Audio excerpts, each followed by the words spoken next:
The Exiled race, once the proud rulers of the galaxy, stood at the precipice of extinction.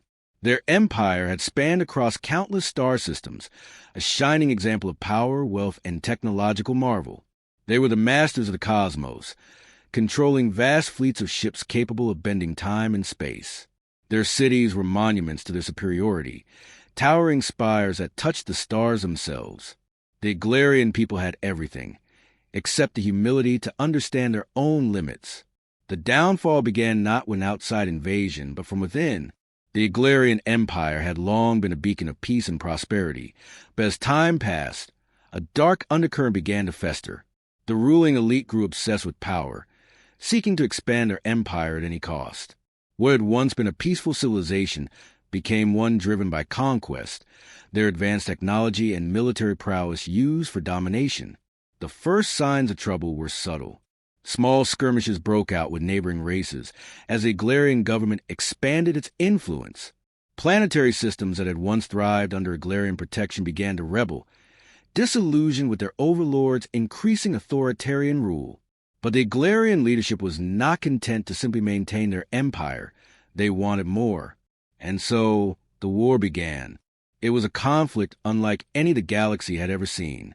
The Exiled military, armed with weapons of unimaginable destruction, waged war on neighboring star systems. Their fleets cut to the fabric of space, tearing apart anything in their path. But despite their technological superiority, they were not invincible. The galaxy, united by fear of the Exiled threat, began to form coalitions, alliances that fought back against the once indomitable empire. The war raged on for decades, and with each passing year, the Exiled forces began to crumble. Their massive warships, once symbols of their unstoppable power, were destroyed in large numbers. The Exiled people, who had once believed themselves to be untouchable, now found themselves on the losing side of a galactic conflict. As the battle lines shifted, so too did the Exiled leadership. Once proud and unyielding, they were now desperate. In a final act of futility, they attempted to use their most powerful weapon, an energy-based device capable of destroying entire planets. But even this failed, as their enemies, united in their hatred of the Exiled regime, were able to sabotage the device just in time. With their last hope shattered, the Exiled leadership was forced to surrender. Their once great empire was in ruins. Their cities lay in rubble, their fleets scattered across the galaxy, and their people broken. The galaxy, once under their control, had turned against them.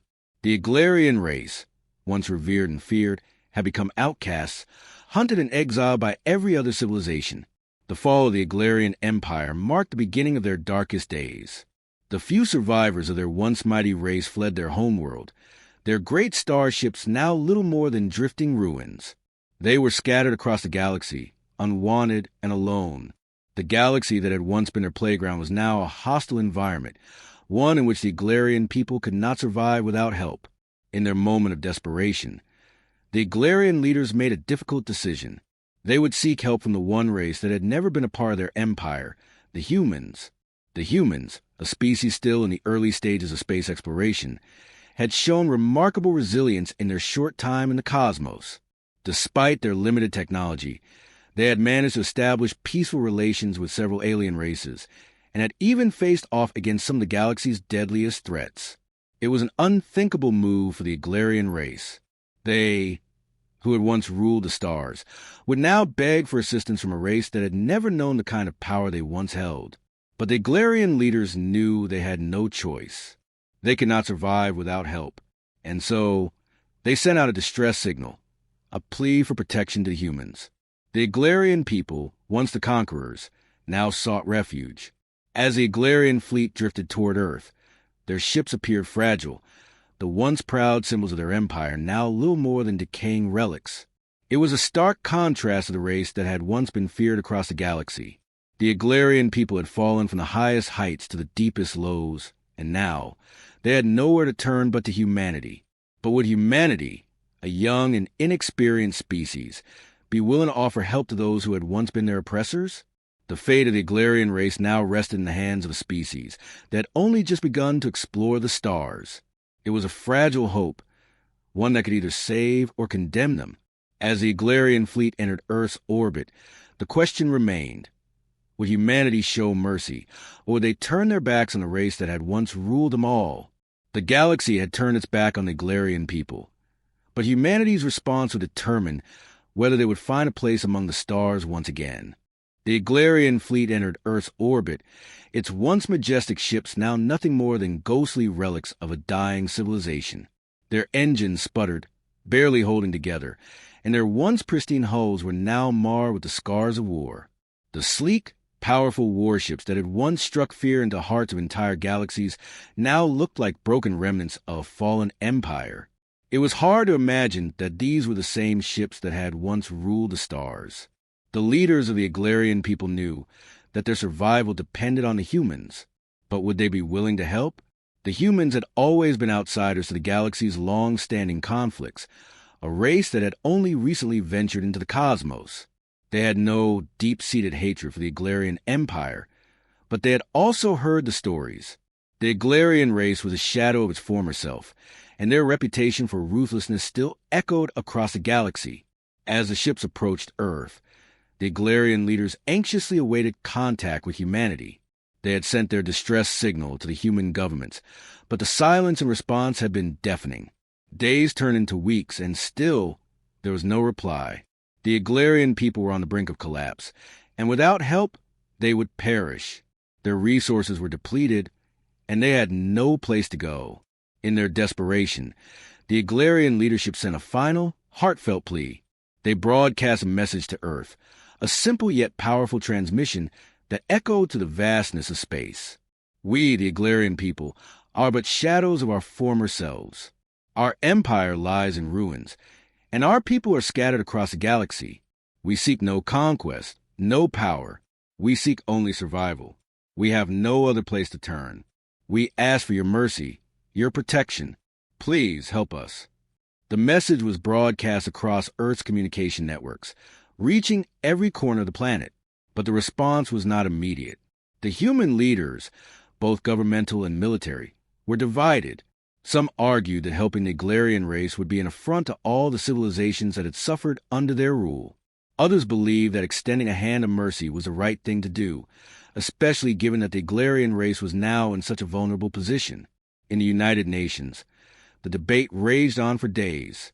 Political leaders, military generals, and diplomats all gathered to discuss the matter, and the tension in the room was palpable. Humanity had never been faced with a dilemma like this.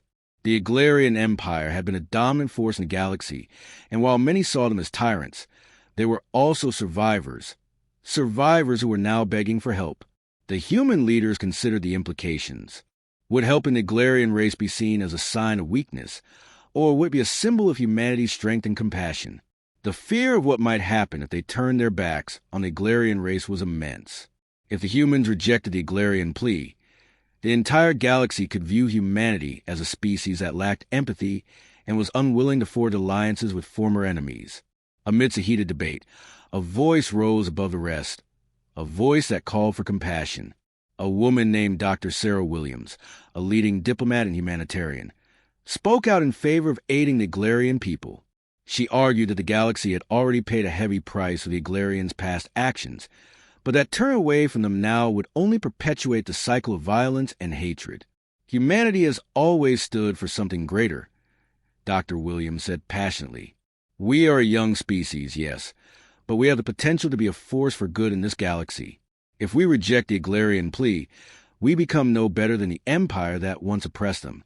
We must show them that there is hope, that there is a way forward, even for those who have fallen. Her words struck a chord with many, and slowly the tide of opinion began to shift. The decision was made. Humanity would offer the Exiled people sanctuary, but under strict conditions. The Exiled race would have to prove that they were willing to change, to abandon their past ways of conquest and aggression. They would be allowed to settle on Earth, but they would have to integrate into human society and work toward rebuilding their shattered civilization. As the decision was announced to the public, the world held its breath. Would the Exiled people accept humanity's offer? Or would they, in their pride, refuse to bow to their new protectors? The Exiled leadership, weakened by years of conflict, knew that they had no choice. They had burned all their bridges, and Earth was their only hope for survival. In the weeks that followed, representatives from the Exiled race descended upon Earth's capital cities, their once imposing figures now humbled by their fall from grace. The humans greeted them with cautious optimism. The Exiled race had much to prove, and it was unclear whether they could ever truly earn humanity's trust. But one thing was certain: the Exiled people were no longer the rulers of the stars. They were now refugees, and their future lay in the hands of the very species they had once looked down upon. The Exiled people, in their hour of greatest need, had turned to humanity for survival. Would they find redemption, or would they forever be haunted by the ghosts of their past? As the Exiled leaders stepped onto Earth's soil, they understood that their true test had only just begun. The Exiled fleet had landed on Earth's surface, their once mighty ships now nothing more than battered vessels. As the Exiled representatives disembarked from their ships, they were met with a sea of cautious eyes. The humans, while offering a hand of mercy, remained wary of their new guests. The Exiled race, once feared throughout the galaxy, was now forced to face the consequences of their past actions. They had been granted sanctuary, but that did not mean they had been forgiven. The Exiled leaders, who had once stood in front of armies and commanded fleets of unimaginable power, now found themselves standing in the shadow of humanity's cities, humbled. The representatives from the Exiled race were surrounded by the military, diplomats, and scientists. The world watched as these once proud conquerors were integrated into a society that viewed them with suspicion. For the Exiled people, the transition was more difficult than they had anticipated. The human race, while extending mercy, had placed strict conditions on their stay. The Exiled people were not to be given control or power over any human territory. They were to be integrated slowly, with their actions monitored carefully. They were allowed to live on Earth, but they would have to prove their commitment to peaceful coexistence. The Exiled leaders had no choice but to comply. They had come to Earth out of desperation, and now they had to prove their worthiness. It was a bitter pill to swallow, but they had no other options. They were given access to Earth's technology, which they had once seen as primitive compared to their own, but now it was a lifeline. Humanity's infrastructure, knowledge, and resources were what would sustain them, and if they played their cards right, it could help them rebuild their shattered empire. But the process of integration was fraught with difficulties. The Exiled people, though advanced in many ways, struggled to adapt to human society. For centuries, they had lived by a code of supremacy, believing that they were the rightful rulers of the galaxy. The idea of sharing a planet with a species they had once considered beneath them was a difficult concept to grasp. Every day, they faced harsh realities. Many of their people, scarred by war and isolation, had trouble adjusting to this new life, where they were forced to work alongside those they had once viewed as inferior. The human leaders, who had granted the Exiled race refuge, were constantly monitoring their progress. Though the decision to provide sanctuary was driven by compassion, they were also keenly aware of the potential risks. There were whispers across the planet about the dangers of trusting the Exiled people. Would they truly change, or would they revert to their old ways once they regained their strength? Dr. Sarah Williams, the diplomat who had championed their cause, found herself in the middle of this growing tension. She knew that humanity's mercy was a gamble, but she also believed that it was humanity's duty to offer redemption. "We must show them that they can be something better," she told her colleagues.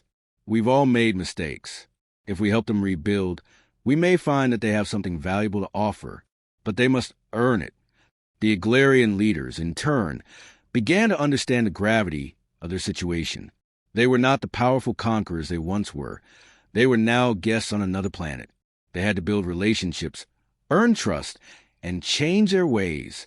And that process, they quickly realized, will be far harder than they had ever imagined. The Exiled people started small. Some of them worked alongside human scientists, learning Earth's advanced technology. Others were assigned to help with rebuilding efforts in areas that had been devastated by war and disaster. Slowly, the Exiled race began to prove themselves, though their efforts were often met with skepticism. Humanity, despite its offer of mercy, remained cautious. They had seen the consequences of unchecked power and knew better than to trust the Exiled people blindly. However, not all Exiled actions were purely motivated by self-preservation. A small faction within the Exiled race, those who had grown disillusioned with the Empire's violent past, sought to help humanity in ways that went beyond survival.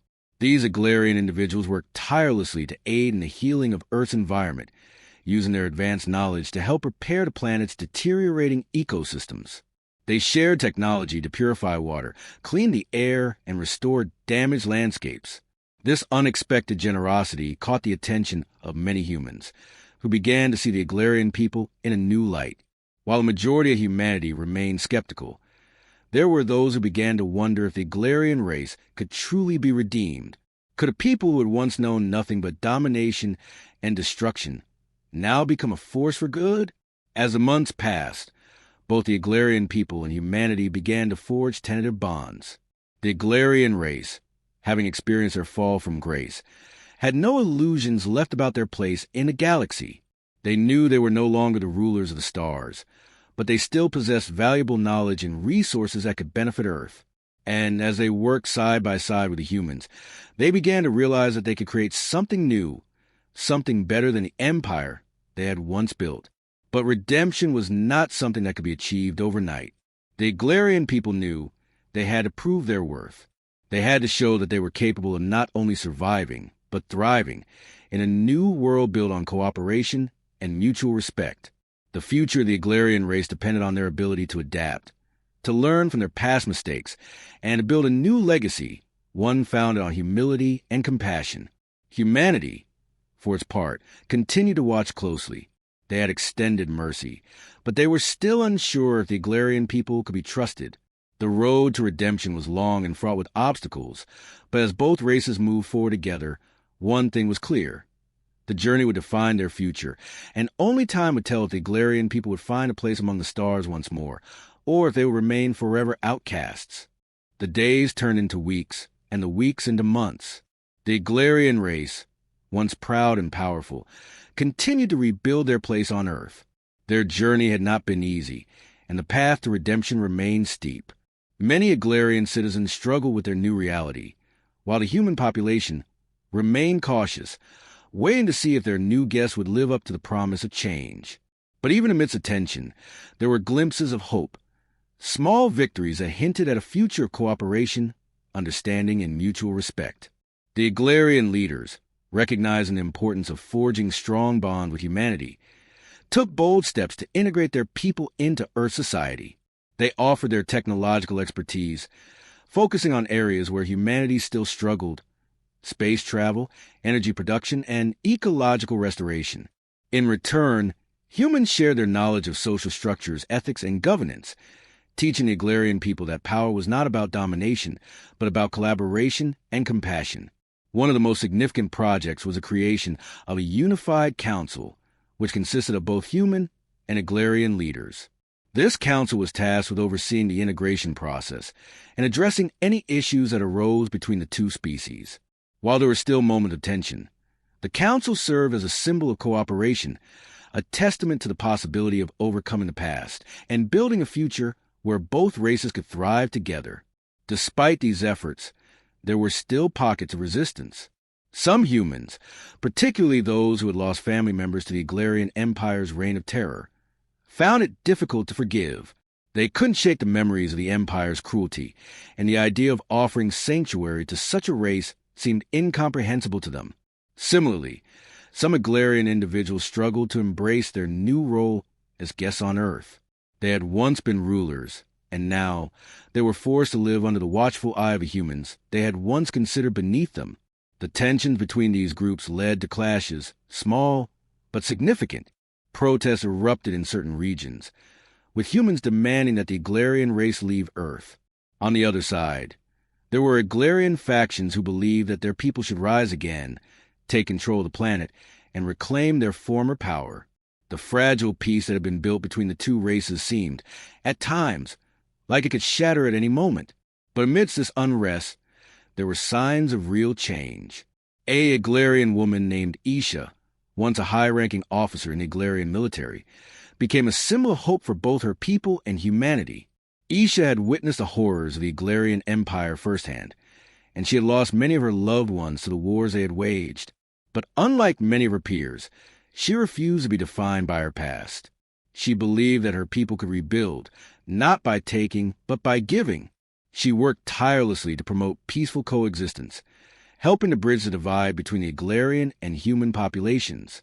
Isha's efforts bore fruit when she organized a massive humanitarian project that would unite both races in a common goal.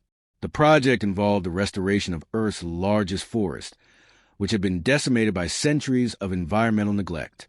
Exiled scientists and engineers, in collaboration with human environmentalists, worked day and night to restore the forest, planting new trees, cleaning polluted rivers, and rebuilding habitats for endangered species. The project was a success beyond anyone's expectations. Not only did it help heal the planet, but it also demonstrated the potential of the Exiled race when they chose cooperation over conquest. People from all over Earth, both human and Exiled, came together to contribute their knowledge and labor to the effort. The once division between the two species seemed to fade as they worked side by side, proving that change was possible even for those who had once been enemies. This success became a turning point. The world began to see the Exiled people in a new light, not as conquerors, but as a race that had the potential to contribute to Earth's future. Though there were still those who remained wary, the project helped to build trust and heal old wounds. The Exiled people, in turn, recognized that they had much to learn from humanity. They understood that their future depended not on their technological prowess, but on their ability to coexist peacefully with those they had once sought to dominate. As the years passed, the Exiled people continued to prove themselves. Their contributions to Earth society grew, from advancements in medical technology to the exploration of space. They became integral to the rebuilding of Earth, and many humans began to view them not as outsiders, but as partners in the quest for a better future. One of the most powerful moments in this journey occurred when a human and Exiled leader jointly addressed the United Nations. Together, they spoke of the shared goals of peace, unity, and the potential for both species to thrive together. Their speech, broadcast worldwide, resonated deeply with the people of Earth. It marked the culmination of a long and difficult journey, a journey that had begun with fear, distrust, and anger, but it led to understanding, cooperation, and mutual respect. The Exiled race had found a new home on Earth, but their journey was far from over. They had learned that redemption was not an easy path, but it was one worth walking. It was a journey that required humility, hard work, and a willingness to change. And as they continued to forge their place in the galaxy, the Exiled people knew that they were no longer outcasts. They had found something more precious than power. They had found community, a place where they could build a future together with humanity. In the end, the Exiled race learned that the greatest strength was not in domination, but in connection. And as they looked to the stars, they no longer sought to conquer them. They sought to explore them, to understand them, and to share in the vastness of the universe alongside their new allies, the humans. The galaxy had once cast them out, but Earth had offered them a second chance, and with that, they had found a new beginning.